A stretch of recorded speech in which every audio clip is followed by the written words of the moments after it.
தற்போது நாம் பார்த்து வருவது இன்றைய தினம் கரூரில் முப்பெரும் விழாவை திமுக நடத்துகிறது. இந்த நேரத்தில் மேற்கு மண்டலத்தை திமுக வருகிற தேர்தலில் குறிவைக்கிறதா அப்படின்ற கேள்வி எழுந்திருக்கிறது. ஏற்கனவே மேற்கு மண்டலத்தில் நடைபெற்ற நிகழ்ச்சிகளில் கலந்து கொண்ட தமிழக முதலமைச்சரும் திமுக தலைவருமான ஸ்டாலின் அவர்கள் 2026 தேர்தலில் மேற்கு மண்டலத்தில் தான் திமுகவினுடைய அத்தியாயம் தொடங்கும் என பேசியிருந்தார். இந்த நேரத்தில் தொடர்ந்து இளைஞர்கள் மாநாடு, அதனை அடுத்து தற்பொழுது முப்பெரும் மாநாடு, தொடர்ந்த நிகழ்வுகள் மேற்கு மண்டலத்தை குறிவைக்கிறதா அப்படின்ற கேள்வியை நமக்கு எழுப்பியிருக்கிறது.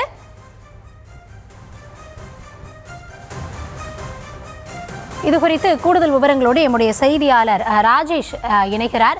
ராஜேஷ், வணக்கம். இன்றைய தினம் முப்பெரும் விழா கரூரில் நடைபெறுகிறது. தொடர்ந்து மேற்கு மண்டலத்தை பொறுத்த வரைக்குமே திமுகவினுடைய கடந்த கால தேர்தல் செயல்பாடுகளை பார்த்தோம் அப்படின்னா அந்த பகுதி திமுகவிற்கு சற்று இறங்குமுகமாகத்தான் இருக்கிறது. அதை சரி செய்து இந்த தேர்தலில் வெற்றி வாய்ப்பை அதிகப்படுத்த இது போன்ற செயல்பாடுகள் எடுக்கப்படுகிறதா, முன்னெடுக்கப்படுகிறதா, களத்தில் எந்த அமைச்சர்கள் இந்த பணியில் ஈடுபட்டு இருக்கார்கள், இது போன்ற விவரங்கள் எல்லாமே கேள்விக்குறியாக இருக்கிறது. கள நிலவரம் என்னவாக இருக்கிறது ராஜேஷ்? கௌதமி, வணக்கம்.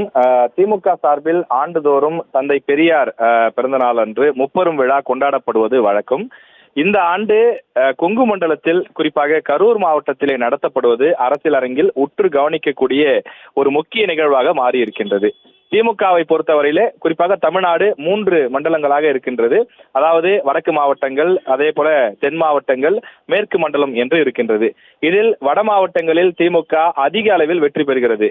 அதே போல கடந்த தேர்தலில் தென் மாவட்டங்களிலும் சொல்லிக்கொள்ளத்தக்க வகையிலே கூடுதலான வெற்றிகளை பெற்றிருக்கிறார்கள். அவர்களுக்கு இன்னும் வசமாகாத பகுதி என்று சொன்னால் திமுகவிற்கு அது கொங்கு மண்டலமாகத்தான் இருக்கிறது. கொங்கு மண்டலம் அதிமுகவினுடைய கோட்டையாக இருந்து வருகின்றது.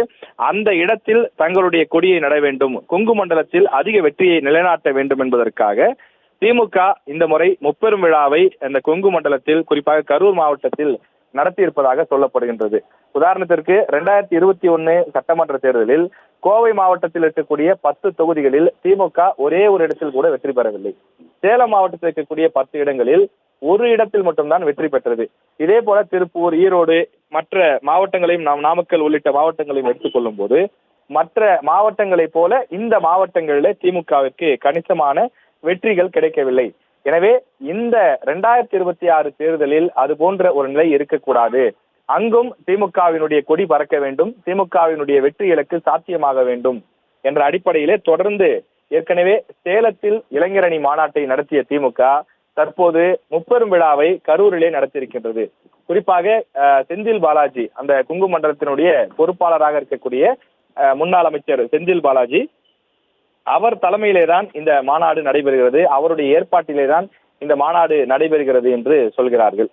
கொங்கு மாவட்டத்தை முழுமையாக தன்னுடைய கட்டுப்பாட்டில் கொண்டு வருவதற்கு தேவையான முயற்சிகளிலே கடந்த பல மாதங்களாகவே செந்தில் பாலாஜி ஈடுபட்டு வரக்கூடிய சூழலில் இந்த முப்பெரும் விழா அதற்கு ஒரு பெரிய வாய்ப்பாக அமையும் என்று திமுகவினர் எதிர்பார்க்கிறார்கள்.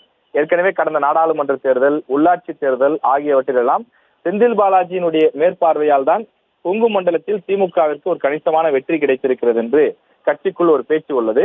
அதை உறுதிப்படுத்தக்கூடிய வகையிலே 2026 சட்டமன்ற தேர்தலினுடைய வெற்றி வாகை சூட வேண்டும் என்று திமுகவினர் திட்டமிட்டிருப்பதாகவும், அதற்காக முழு வீச்சிலே இறங்கி செந்தில் பாலாஜி பணியாற்றி வருவதாகவும், இந்த முறை கோவை, கரூர், அதே போல ஈரோடு உள்ளிட்ட பல மாவட்டங்களில் திமுகவிற்கு கணிசமான வெற்றி இருக்கும் என்றும் திமுகவினர் நம்பிக்கையோடு அவர்கள் தெரிவிக்கின்றார்கள்.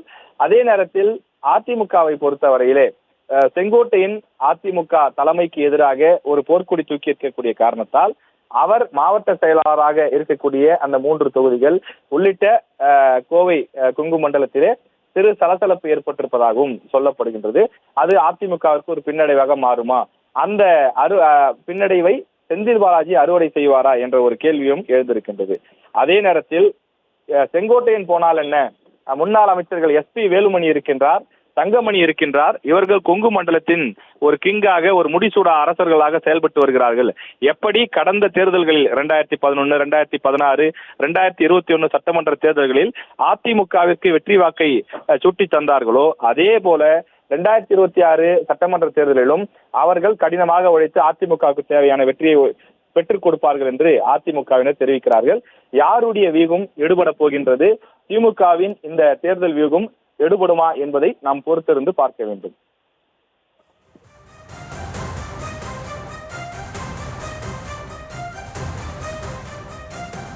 உங்களுடைய விவரங்களுக்கு நன்றி ராஜேஷ்.